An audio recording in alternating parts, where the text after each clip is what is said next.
She had lost everything to the river's fury. But her new life would begin with a strange bargain, offered not by a lonely man, but by his two motherless daughters.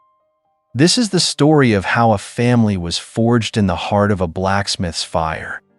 Eliza Vance arrived in the town of Redemption Creek with nothing but the damp, gray dress on her back and a heart hollowed out by loss. Just 3 weeks prior, she had been a wife and a mother.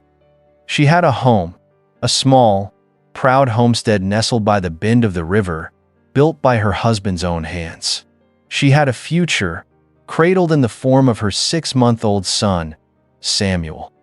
Then the rains came, a relentless, week-long deluge that turned the gentle river into a raging monster. In one terrifying night, the flood had swallowed it all: the house, the land, her husband, her child. It had left her on a muddy bank miles downstream, the sole survivor of a life that no longer existed. She had walked for days, following the tracks of a supply wagon, her mind a numb fog of grief. Redemption Creek was not a welcoming sight. It was a rough, pragmatic town, its people hardened by the same unforgiving land that had just destroyed her world. She sought refuge in the general store, not to beg, but to offer the only thing she had left: her willingness to work.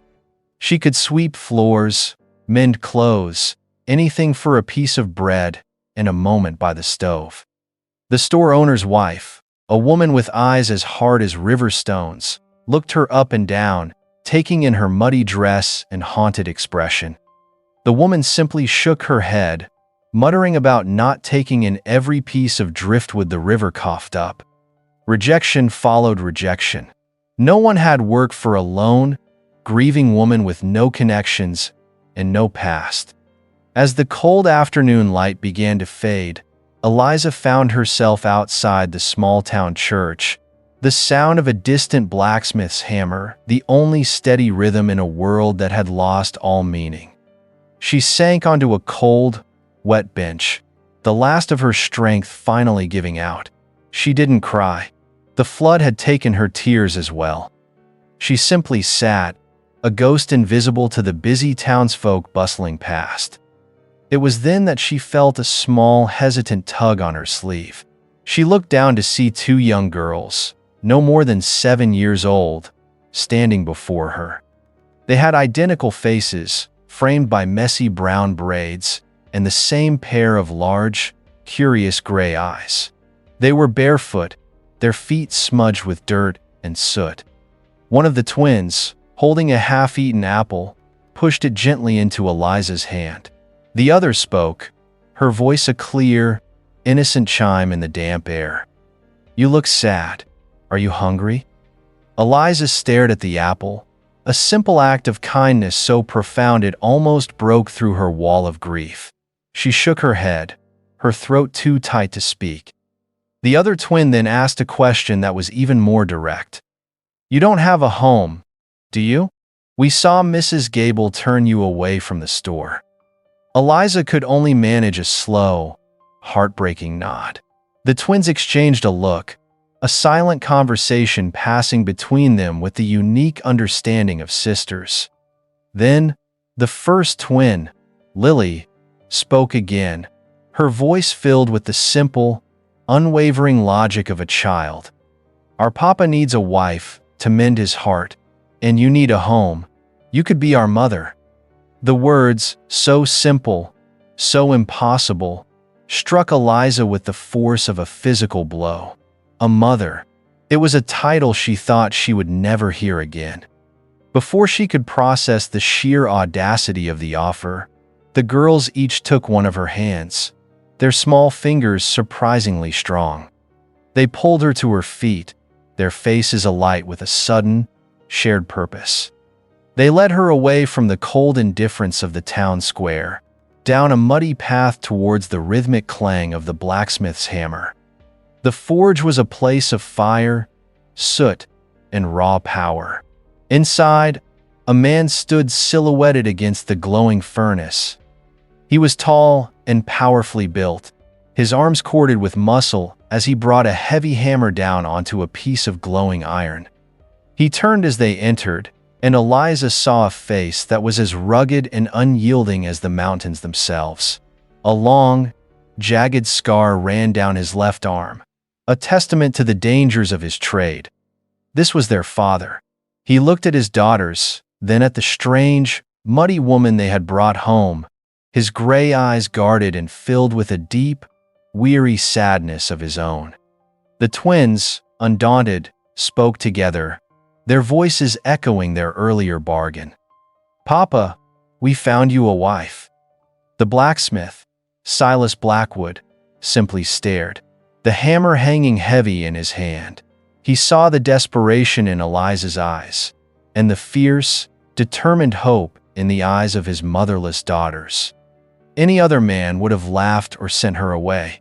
But Silas, a man who knew the shape of loss all too well, simply nodded towards the fire. His voice, when he finally spoke, was a low, rough rumble, like stones shifting in a riverbed. "The girl is right. You need a home. Come in from the cold." It wasn't a promise of love, or even of a future. It was a simple offer of shelter, a moment of grace in a world that had offered none. And for Eliza, who had lost everything, it was enough. She stepped across the threshold, from the cold, gray rain into the searing, life-giving heat of the blacksmith's fire. The blacksmith's home was a world away from the delicate life Eliza had once known. It was a place built by a man, for a man. Tools lay on the mantelpiece where decorative vases should have been. The air smelled perpetually of coal, smoke, sweat, and hot iron. There was a bed for him, 2 small cots for his daughters, and a rough-hewn table with 4 chairs. There were no curtains on the windows, no flowers in a jar, no softness to blunt the hard edges of their lives. It was a house, but it was not yet a home. An unspoken agreement formed in the days that followed. Silas gave her the small, dusty spare room at the back, a space that had been used for storage. He never asked her story, and she never offered it. He simply provided food and a solid roof, and in return, Eliza began to work. She did not see it as payment, but as a way to reclaim a piece of the purpose she had lost. She started with the small things. She found a needle and thread, and began mending the girls' torn dresses, her stitches small and perfect. She scrubbed the soot from the kitchen walls, washed the windows until they gleamed, and untangled the girls' messy hair each morning, braiding it with a gentle touch they had not felt since their own mother was alive. Silas watched her from a distance, his expression unreadable. He was a man of few words, his grief and responsibilities having forged a quiet, reserved shell around him. He had grown accustomed to the chaos of raising 2 girls alone. Now, a quiet order was seeping into his home, a gentle influence he hadn't realized he was missing. One evening, he returned from the forge, exhausted and covered in grime, to a smell he hadn't experienced in years. The warm, comforting aroma of freshly baked bread. Eliza stood by the stove, a light dusting of flour on her cheek, placing a golden brown loaf on the table. For the first time since she had arrived, their eyes met for a moment longer than necessary. In that look, a silent understanding passed between them. This was no longer just a temporary shelter.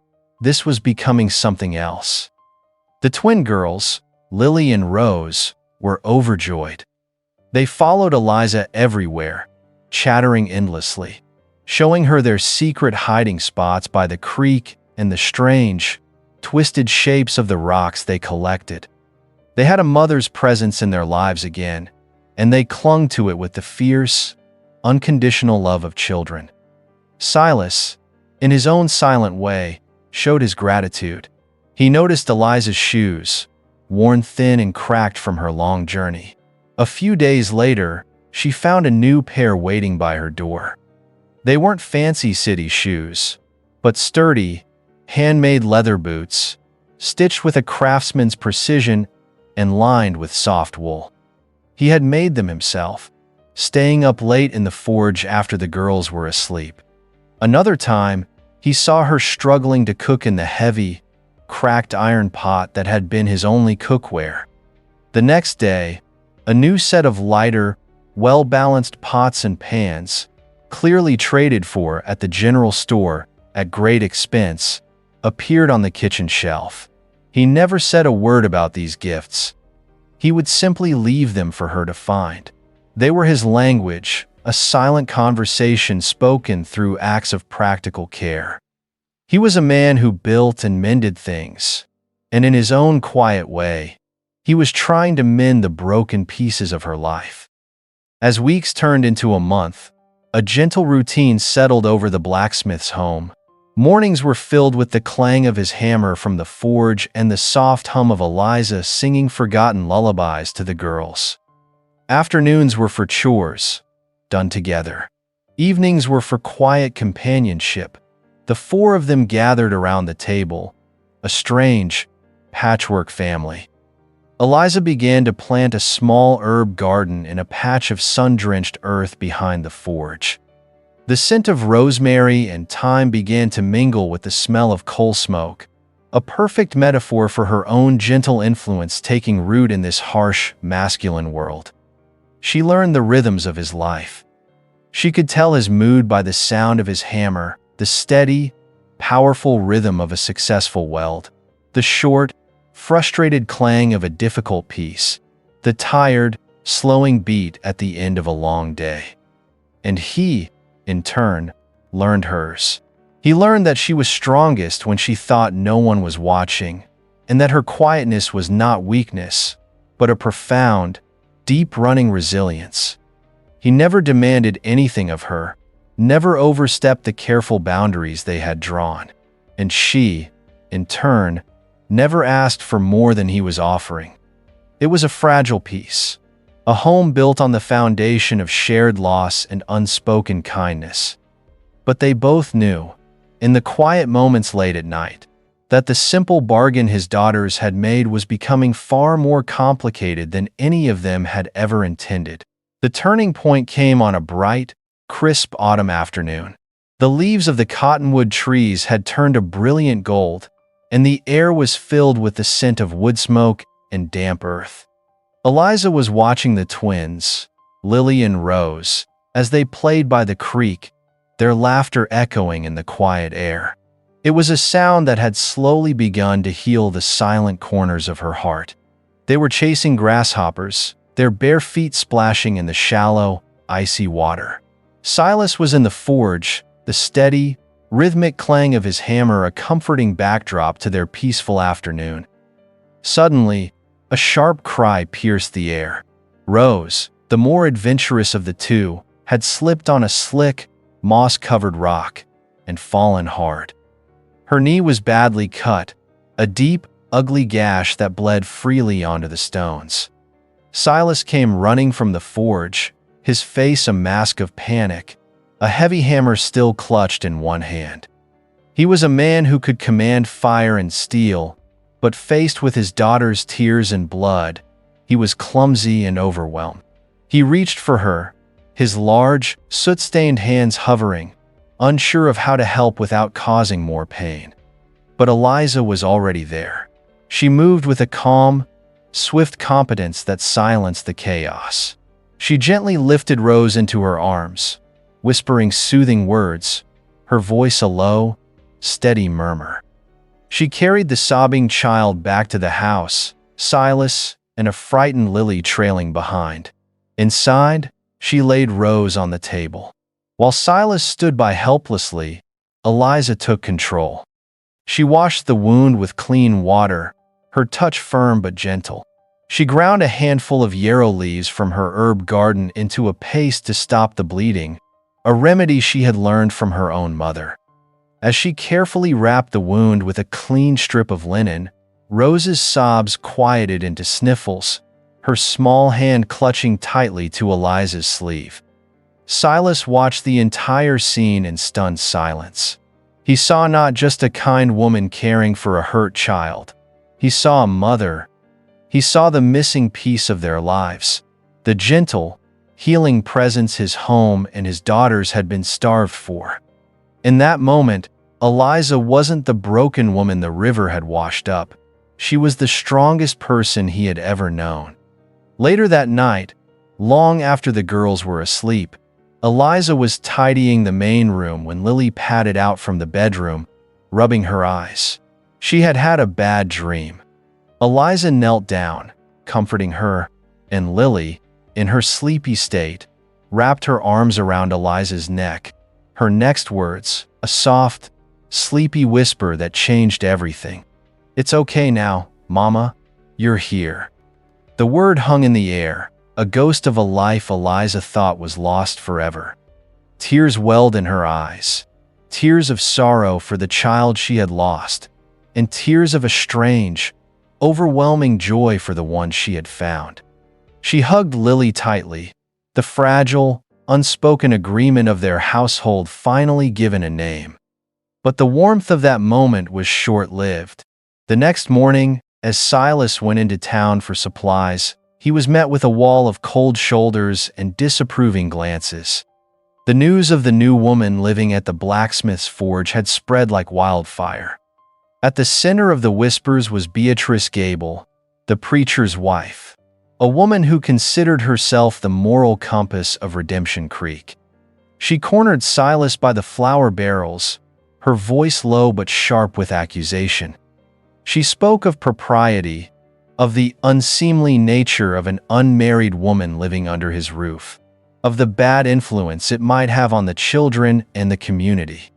She insisted that for the good of everyone, Eliza Vance must be sent away, perhaps to a charity house, in a larger city where she could be properly cared for. Silas, a man who hated gossip and confrontation, simply listened, his face like stone, his jaw tight with a barely controlled anger. He didn't argue. He simply took his supplies, paid his bill, and left, the women's judgmental whispers following him out the door. When he returned to the cabin, Eliza could tell immediately that something was wrong. The quiet peace of their sanctuary had been breached by the outside world. He told her everything, his voice a low, angry rumble. He told her not to worry, that he would handle it, that what the townsfolk thought meant nothing to him. But Eliza saw the worry in his eyes. She was a woman with no name, no money, no standing. An accusation from the preacher's wife held weight. They could be forced apart, her fragile new life torn away, just as her old one had been.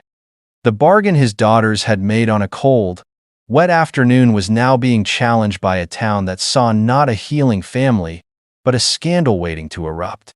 The preacher's wife's words cast a long, cold shadow over their small homestead. A palpable tension replaced the easy comfort they had built. Eliza found herself flinching when the girls' laughter grew too loud, suddenly self-conscious of the happiness that others saw as a sin. Silas worked with a silent, simmering fury in the forge, his hammer strikes ringing with a new, sharp anger. They were a family behind their closed door, but in the eyes of the town, they were a scandal. They both knew it was only a matter of time before the whispers turned into a formal complaint. The truth, however, was far uglier than a simple matter of morality. It arrived not in the form of an accusation, but as a quiet, late-night visit from Martha, an elderly woman who did laundry for the entire town, including the preacher's household. She was a kind soul who had known Silas's late wife and felt a loyalty to his family. Sitting at their table, her hands wrapped around a warm cup of tea, Martha revealed what she had overheard.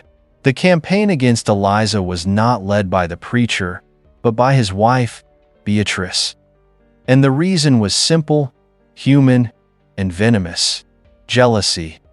Beatrice's younger, unmarried sister, a woman named Isabel, had set her sights on the town's most eligible and prosperous widower, Silas Blackwood, for over a year. Beatrice had been pushing the match, dreaming of an alliance that would elevate her own family's standing. Eliza's sudden appearance had ruined everything. She was living in the very house Isabel had schemed to occupy, caring for the very children Isabel had planned to win over. Beatrice's moral outrage was a lie, a carefully constructed weapon to remove the obstacle to her family's ambition. The revelation was both shocking and clarifying. They weren't fighting against the town's judgment. They were fighting against a personal vendetta, a malicious plot born of thwarted greed and envy. The accusations of impropriety were not a matter of faith, but a cruel strategy.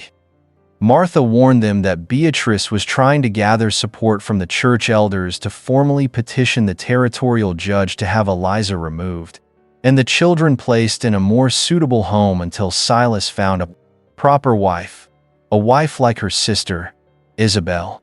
They were not just trying to drive her away, they were trying to dismantle his family. After Martha left, a new resolve settled over Silas. His battle was no longer a defensive one. It was time to fight back. He would not allow a woman's petty jealousy to threaten his daughter's happiness or destroy the fragile peace Eliza had brought into their lives. The next day was Sunday. Instead of avoiding the town as he had for the past week, he did something he hadn't done in years. He hitched his best horse to the wagon. He told Eliza and the girls to put on their Sunday dresses. They were going to church. Eliza was terrified. To walk into that church was to walk into the heart of the enemy's territory, to face their accusers head-on. But when she looked at Silas, she saw not anger, but a calm, unshakable determination. And in the eyes of Lily and Rose, she saw a complete, unwavering trust in their father. She nodded, her heart hammering, and together, their small, defiant family rode into town. Their arrival caused a stunned silence to fall over the congregation gathered outside the church. Whispers erupted as Silas, tall and imposing in his clean Sunday coat, helped Eliza down from the wagon. He took Lily's hand, and Eliza took Rose's, and they walked as a united family towards the church steps. Beatrice Gable, the preacher's wife, stood there, her face a mask of triumphant righteousness, ready to deliver her final judgment. "Mr. Blackwood, it is a surprise to see you, but I must insist that this woman is not welcome in the house of the Lord, while she lives in such a state of sin." Silas stopped at the base of the steps, looking up at her. His voice, when he spoke, was not loud, but it carried across the silent yard with the weight of iron. "You are mistaken, Mrs. Gable. There is no sin here." He then turned, not to Eliza, but to the entire congregation, his gaze sweeping over the faces of his neighbors. He publicly acknowledged their concerns, the whispers, the talk of impropriety.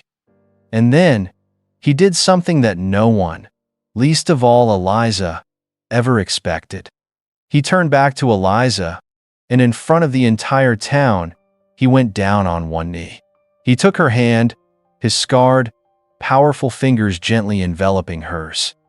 "Eliza Vance, you came into my home and healed it. You cared for my daughters as if they were your own. You have mended more than just our clothes. You have mended our hearts. I have been a fool to let this arrangement remain unspoken for so long. I am asking you now, in front of God and this entire town, to do me the great honor of becoming my wife." A collective gasp went through the crowd.